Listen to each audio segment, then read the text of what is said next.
everything causes me anxiety. But yeah, that caused me anxiety. But there was a reason for doing it, and there are many reasons for doing it.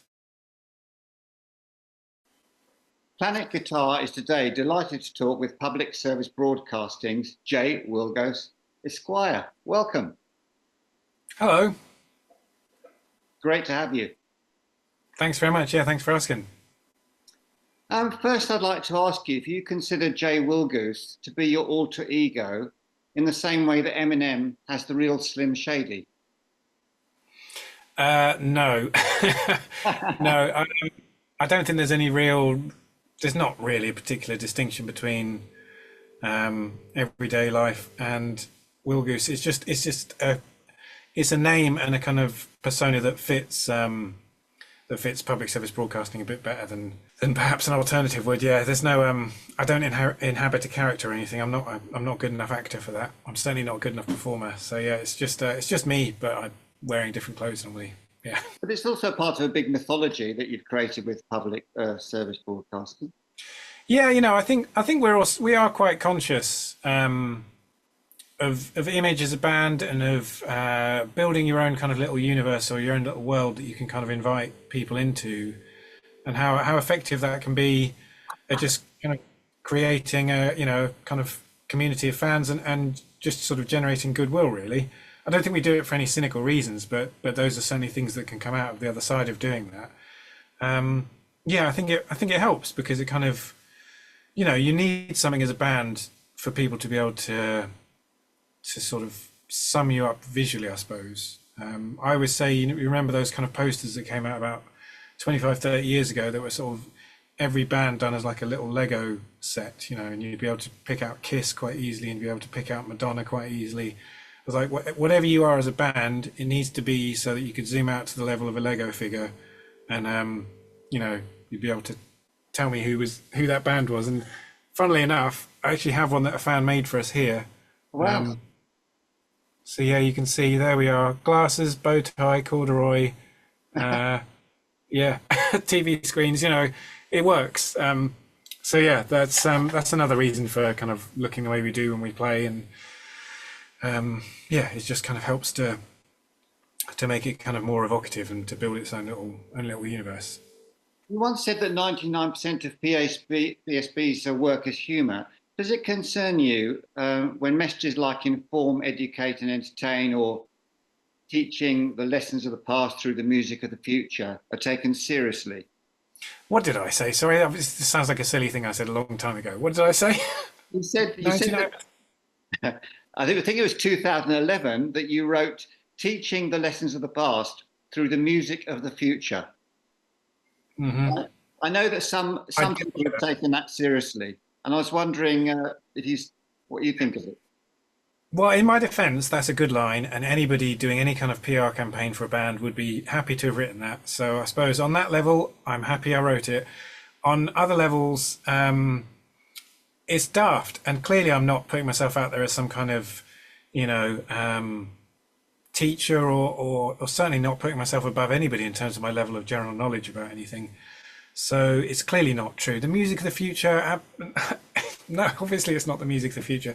It's just a snappy phrase, and I think I actually wrote it even before then. I wrote it to publicise my sort of brief one-man show at the Edinburgh Fringe, and I thought maybe that would help me stand out from the 6,000 other acts up there, for that month. And yeah, it's kind of stuck around. It's stuck around and followed us around for a long time. It's not serious. It's very tongue-in-cheek, but that doesn't mean that there aren't things in what we've done that I don't care deeply about and want to share with people. But it's not from a position of, sit down, children, while I teach you these lessons that I really need to. It's more about, here are some things that I found interesting or moving, or funny in some cases, and I wonder if you feel the same way. And that's the conversation that any kind of art really has with its audience. Especially playing live, PSB often create a hypnotic trance effect. You suggested a decade ago that you could go in the direction of Massive Attack. Do you still feel that? These are quotes from a long time ago. Go in the direction. What do I mean by that? What direction? I mean, they're a very serious band. I don't think I could be as serious as them all the time. And they're a lot more heavyweight as a musical outfit than us. But I think maybe I was talking about Massive Attack in terms of working with different vocalists. Maybe that's where I was coming from with that. And I think we have gone on to do that. We've kind of interrogated the concept of public service broadcasting, and whether that's just using archive, or maybe using the archive to tell a story, or maybe using the archive to kind of pack some emotional weight, or using poetry, using lyrics, using all kinds of different aspects of public service broadcasting as a whole, I suppose, to create what we've created. And I think we have gone on to do that. Maybe that's where I was coming from with that, but no, they're clearly in a different league to us. So I don't know what I'd have been thinking of if I was comparing ourselves to them. And interestingly, to pick up the last point, Massive Attack shows are very political and do try to teach through history. What's your view of that? Yeah, their shows are very powerful. I think the last time I saw them was maybe 2016-ish. I think they're extremely talented and very effective at what they do. I don't think they would need any notes or reviews from me, really. Yeah. The J. Willgoose look recalls a 1950s BBC presenter, or maybe a history academic. Yeah. I don't know. Did you go to university? I went to university. Yeah. Where did you go? I went to Nottingham. I did English. Okay. Which I think actually has been a really big help for the way that I research records, and just having that kind of ear that's tuned into memorable phrases and kind of able to pick out, the sort of to really sort of zoom in on the kernel of meaning or truth or an argument or narrative thread, and to build the records the way that we do build them in terms of narrative and structure and all of those things. It's been really helpful for. Open university I think would be another look visually. Geography teachers, definitely. Anybody from any walk of life who looks slightly rumpled / left-wing intelligentsia with that sort of air of faded dreams. That's what kind of we were going for. Did you consider any other further study after your English degree? I've got some kind of spurious diploma in audio engineering or something, which again has been a massive help with what we do. But I think as a qualification, it's basically worthless. But it certainly helped me from a kind of technical and engineering standpoint, and in terms of putting together our live rig and having a kind of, and producing the records, I suppose. Shouldn't undersell myself. Yeah, but I don't know about going back to study anything else. I'm not sure I'd have the patience for it. How old were you when you first picked up a guitar? About 13, I think. Yeah, about 13. It was hearing Oasis that did it. I wanted to play Supersonic and, Columbia and bring it on down. I wanted to play the first record, essentially. Yeah. Which guitar was it? A red Fender Esquire Strat. Pretty sure it was fairly awful, but I thought it was the best thing ever. So that's all that matters, really, isn't it? Have you still got it? No, I think I gave that one away to somebody many years ago because I wasn't using it. And that was my first guitar. My second guitar was a Squier Telly, which was a slight upgrade because it was made in Korea rather than made in China. That was quite a good guitar, but I sold that for charity, I think. And now I've just got a massive problem. I mean, that's not even a quarter of it. So yeah. Because you mostly play tellies, don't you? I don't know what those guitars are behind you. I play a bit of everything. I do love a semi-hollow electric. So the guitar that I used mostly when we started out was a Rickenbacker 330, which I still take out with this live now. The first guitar I bought as a professional musician when public service broadcasting kind of got going was a Telecaster, and that was used on Go and on Progress, on Sputnik, on used it on Blue Heaven. It's been used on every album since the first one when I got it. It's different tools for different jobs, really. A Tele is a beautiful tool, but you wouldn't use it necessarily if you wanted some really, really thick kind of 70s rock type sound. You'd use it if you want to sort of twang and bite, but you wouldn't. It's not going to do every single job in the world. So that's how I justify it anyway, in terms of expanding my Yeah, I'm not going to call it collection because that makes it sound like they sit around doing nothing. They get played, but yeah, expanding my ownership of guitars. Yeah. Thank you. This is the very first one I had though. This one. This is my mum's guitar. Uh, I only recently got it repaired because it had lain neglected for a long time, and I right. got it repaired and set up and cleaned crucially because it had mold on it. And the South Atlantic off the new record came out of that guitar. So it was calling to me from the cupboard for a long time, and I'm pleased that I did get it sorted out because that song came out really nicely, I think. Some of we'll come to that in a second, but just to go back to your early work, some of it focused on the Soviet-US space race and Apollo, which is very exciting. But later, you moved on to the decline of the Welsh coal industry on every valley, which could be described as very dry. Did that shift cause you anxiety? Everything causes me anxiety, but yeah, that caused me anxiety. But there was a reason for doing it, and there are many reasons for doing it, and they were about challenging ourselves as a band and challenging myself as a writer. It's arguably quite easy to make landing on the moon into an exciting song, um, arguably, and many people have kind of done things along similar threads. But is it easy to write a kind of semi-pop record about the decline of the Welsh coal mining industry? I don't know that it is. So that was the challenge I set myself, really, and I just wanted to show that we weren't going to focus on predictable themes for our kind of however long we got away with making music for. I didn't want to just do, I don't know, the Race for Space and then go on to Concord and then go on to Speed Records, or I wanted to do something that people would sort of have to think, oh, that's unusual, or that's interesting. I wonder why they've done that. And just stay one step ahead, really, rather than going where you might think the audience would want you to go. You have to take them where you want them to go. So yeah, I remember listening to that when it was finished, though, walking around the block and just being like, what have I done? Yeah, but it turned out right, so it was okay. It was quite a brave move, though, I think. Yes. You've also written about Mount Everest and the Spitfire. Were you concerned at any point that you were focusing too much on British heroic achievements? Well, I think that's got slightly skewed a bit. I think even when the first record came out, we got endless kind of Chumley Warner comparisons and so on. And if you look at the actual track listing of the first record, I'd say at least 50-60% of that stuff is American.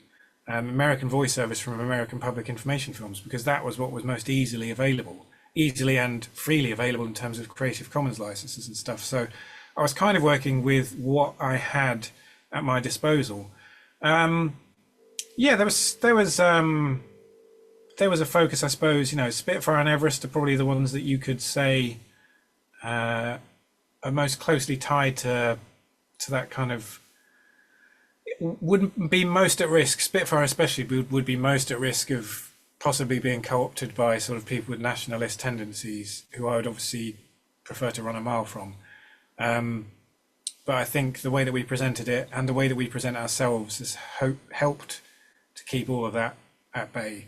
And we've never had to deal with anybody misunderstanding us or the music.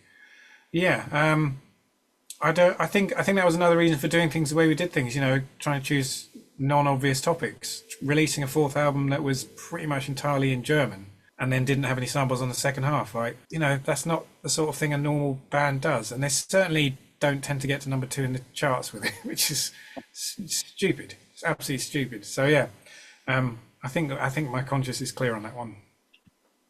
Is English eccentricity an indispensable part of PSB's brand? As much as I could bring myself to describe it as a brand, I kind of tend to run a million miles from any kind of corporate speak when I hear it. But yeah, I think English eccentricity is at the heart of why we have such a thriving alternative music scene in this country, and why some of that so successfully crosses over into the mainstream and actually helps redefine the mainstream pretty much across the whole world. If you look at the bands and artists we've had for a relatively small island country and the impact on the arts that they've had, a lot of that comes from the eclecticism and the humor and the kind of that wry sort of British way of looking at things, I think, and the embrace of people from all kinds of walks of life and all kinds of culture that have cross-pollinated in this country. whether that's the Beatles or Bowie or, even people like Kate Bush. The impact that they've had on kind of world music is disproportionately large compared to the size of this country. So yeah, I think it's a strong vein running through our stuff, but I think it's a strong vein running through the strength of the UK music scene in general. You once said that I'm profoundly pessimistic, but these stories give expression to a part of my personality that is otherwise hidden. Is it fair to say that PSB gives you both a musical direction, but also helps you personally because of the themes that you research? Possibly. I think that's probably true of anybody who creates anything. If it's something that you feel like you have to express, and I don't express it in day-to-day life. I don't express optimism particularly. So it must be in there on some level, and it must be fighting for a way out. And the way that it seeks to kind of represent itself is through our music, which is as big a surprise to me as anybody, really, because I have to live inside this head all the time, and it's not always the nicest place. Yeah, but yeah, being able to kind of tour the country and tour the continent and the world even, and play this kind of music and look out and see the kind of response that it generates, and just see a kind of, by and large, very happy crowds. It's that is an amazing feeling, yeah. And I think that's probably some kind of salve for my sort of bitter and twisted soul, yeah. You're about to release your fifth album, the band are, The Last Flight. Could you tell us about the inspiration behind it? Yeah, well, I think much like, Bright Magic and Every Valley were ways of addressing our output, and sort of, looking at ways it possibly over-focused on areas or been deficient in others, and trying to do interesting things that took us forward.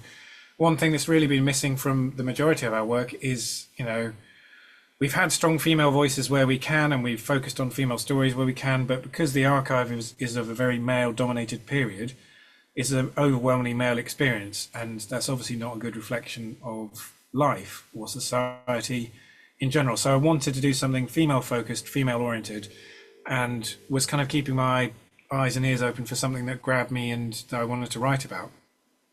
And I can't remember how I stumbled across Amelia Earhart, and specifically her photograph. I knew who she was and I knew some of her achievements, but I wouldn't have been able to tell you much about her broader life. But as soon as I saw her photograph, and as soon as I read that she had written an account of her final journey herself, so there would be a way into her, into her character without any kind of mediation. That's really what kind of set the whole thing off. And it was a real privilege, kind of feeling like I was getting to know her during the whole process. Actually, you said, of all the people we've written about, I have the deepest admiration for her. And given the global heroes that you've covered, that's quite a statement. Why did she touch you so much? She just had everything. She had obviously incredible amounts of technical skill. She had, unhuman levels of courage, unfathomable to everyday humans, I think. But unlike, say, the sort of very test fighter pilot, heavy atmosphere of the Apollo missions, the fact that most of the people flying those were kind of very military, sort of checklist-oriented people, I think she had a great deal more kind of poetry to her soul, and a great deal more philosophy kind of guiding her. And she was able to articulate that, in ways that were very kind of moving and profound in terms of why she did the things that she did. And I think a lot of that is addressed on the record, through her own words. So I think she tells us something about humanity in general, through her actions, through her attempts, through her successes, and also through her failures. And I've just got nothing but admiration for her as a person. She was just a truly remarkable combination of kind of characteristics, and absolutely wouldn't take any nonsense from anyone either, which is for a woman in that day and age. I mean, she must have had all kinds of nonsense thrown at her on a daily basis. So yeah, nothing but admiration for her. Is it the start of a new phase for PSB to use female singers? Well, I mean, we've kind of been doing that since the Race for Space with Smoke Fairies, and then through Every Valley with Tracy Ann Campbell from Camera Obscura, and Haiku Salou, Lisa Jen Brown. I do like working with female singers. I like working with singers in general, but I like getting female voices onto our albums because they can otherwise be very male heavy, environments. Um, so yeah, it's nice to kind of to broaden the scope of it a bit, I suppose. Um, yeah, I don't see any reason to stop doing it, certainly. Among your recent single releases is Electra, of course, the plain Earhart Flew. I'm wondering how, in its composition, you went about distinguishing this song from Spitfire. Well, it does have a couple of deliberate echoes of Spitfire actually, and it has a kind of baritone guitar part in it that has the same tremolo and sort of very fast envelope filter effect on it to kind of tie that thread together. And actually, I don't think I was particularly worried about differentiating them. I think it was more about embracing the fact that there was this kind of common thread between those two songs, and between that and Everest as well. There's kind of a slight borrowing of a melody line from Everest in there. There's obviously the kind of cross-pollination of samples. There are samples from Spitfire, from Progress, from Korolev, even B-side from the Race for Space. So with Electra, I think it was kind of about bringing together all those kind of disparate parts and again, kind of building the self-mythology of the band, I suppose, in a way, and not being too scared of that.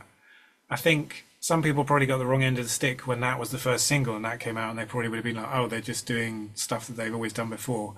It's definitely the most kind of obviously us song on the record, but I don't feel the record as a whole is retreading old ground. But that was a fun little kind of diversion for us, certainly. Earhart's Fate is related on the closing song Howland. Was that emotionally challenging to compose and record? Yes, in a nutshell. To try and evoke that kind of the feelings that you're hoping to evoke in people with that story and with the music. Yeah, it's difficult to get that right. To kind of recreate the voices with the archive and to sort of pitch that right as well. You can't make out every single word that Earhart's saying on the radio. That's kind of the point, she's already kind of drifting out of view and out of focus. And I just find it really moving to imagine her in that cockpit and just the dawning realization that they weren't going to make it. This was it. They were going into the water, and that was going to be the end of it. And how that would have felt. It's a bit much to think about sometimes, and I find it to be a very emotional piece of music to listen to. Certainly, I hope people have that same reaction to it, without it being kind of maudlin or self-indulgent, I suppose. But it's also just beautiful playing by the strings players from the London Contemporary Orchestra, and I think not having too much of us on that track helps me have that kind of truer emotional response to it, because I feel like I've got a bit more distance between me and the piece. I don't really feel like I had that much to do with it, which is a weird one. Yeah. As you say, you recorded it with the London Contemporary Orchestra. You've worked with various orchestras over the years. How do you go about choosing one? Well, when we were commissioned for the proms, the BBC said it's with the BBC Symphony Orchestra, so we said thank you very much, yes. And similarly, in 2019, they found us the multi-story orchestra, which is a really innovative and sort of fun orchestra based mostly in Peckham. So anybody South London is good by me normally. Yeah, we've worked with strings players before. I think this is the first time we've had a recognised orchestral string section performing on our music. Previously, we've kind of used fixers to, assemble a kind of virtual string section almost, and they're not necessarily players who've played with each other that much. And you can kind of tell when you get in a studio because there's that kind of air of uncertainty. But these guys were so assured and so competent and so confident, while also being open to kind of feedback and direction, that it was a joy really that day in the studio with them, and totally changed the record for the better. Yeah, it was a privilege to be in the room with them while they were doing it. It was artistry. Yeah, nice to witness. I'm very much looking forward to seeing you play again in Madrid in a few weeks' time. What plans have you got for the next year? Well, we've got 6-7 weeks of touring coming up, which we're really looking forward to. A bit of recovery over Christmas, and then I don't know. We'd really like to get back to America, especially with this record. but it's very difficult to do. It's very expensive to do. You're gonna have to see what's happening there. We hope to do a bit more touring in the UK and Europe. We hope to play some festivals next year in the UK and Europe, and just see how far this record takes us. You know, once the songs are out there doing their thing, you become a passenger almost, and you just have to kind of, you know, see what happens. And yeah, you very swiftly feel a lack of ownership over your own output. So it's more about seeing how it's going to connect with people or not over the coming weeks, months, and years. Hopefully this record kind of just means something to somebody other than us. Well, it's great to catch up with you again, Jay. It's been a pleasure. Best of luck with the album launch and the tour. Thanks a lot. Take care. Cheers, you too. Bye. Bye-bye.